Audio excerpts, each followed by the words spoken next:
এই ইলেকশনটা আমাদের তো নিজস্ব সুপারভাইজারি মেকানিজম থাকবে, অফিসিয়াল মেকানিজম থাকবে। আমাদের ইলেকশন কমিশনের returning officer, pulling officer, presiding officer, আমাদের ইলেকট্রাল ম্যাজিস্ট্রেসি ইত্যাদি ইত্যাদি থাকবে। কিন্তু আপনাদের চোখ দিয়েও আমরা এই ইলেকশনটাকেও দেখতে চাই। কারণ আপনাদের চোখ যদি দুষ্ট হয়, প্রপার না হয়, আমাদের ইলেকশনের দেখাটাও কিন্তু সঠিক হবে না।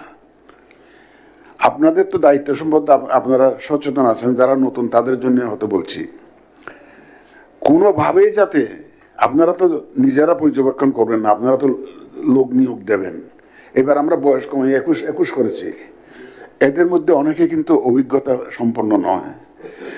সুতরাং দয়া করে আপনাদের প্রাথমিক দায়িত্ব হবে এদেরকে একটা ওরিয়েন্টেশন দেওয়া, ট্রেনিং দেওয়া, যে নির্বাচন সম্পর্কে, বাংলাদেশের নির্বাচনী ব্যবস্থা সম্পর্কে একটা ওরিয়েন্টেশন টাইপের ট্রেনিং আপনারা দয়া করে এটা অর্গানাইজ করে ফেলবেন ইমিডিয়েটলি। কারণ ওরাই তো আপনাদের main tools.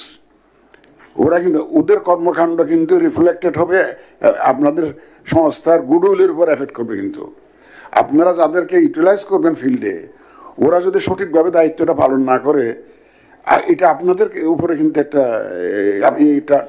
Your image will be টার্নিশড, এবং এটা আমাদের কাছে ভুল মেসেজ আসবে আপনার, ওরা যদি ঠিক মতো পারফর্ম না করে।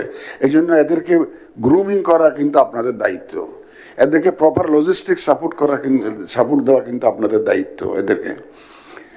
আর আমার একটা মূল আপিল হচ্ছে, ফর গডস সেক, আমাদের বাংলাদেশিরা কিন্তু খুব বেশি রাজনীতি সচেতন।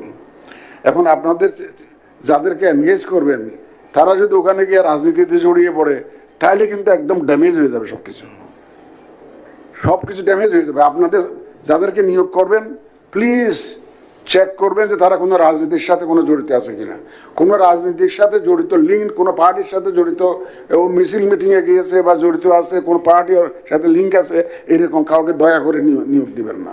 এবং আপনাদের লোকজনরা যাতে কোনো দলীয় প্রচারণায় যাতে না যায়, ওরা কোনো ভোটে ইনফ্লুয়েন্স না করে, কোনো ভোটারকে বলেন এই মার্কায় ভোট দাও, ওই মার্কায় ভোট দাও, এগুলো যাতে না করে। সুতরাং এই জিনিসটা কিন্তু আপনারা দয়া করে তাদেরকে আন্ডারস্ট্যান্ডিংটা দিন।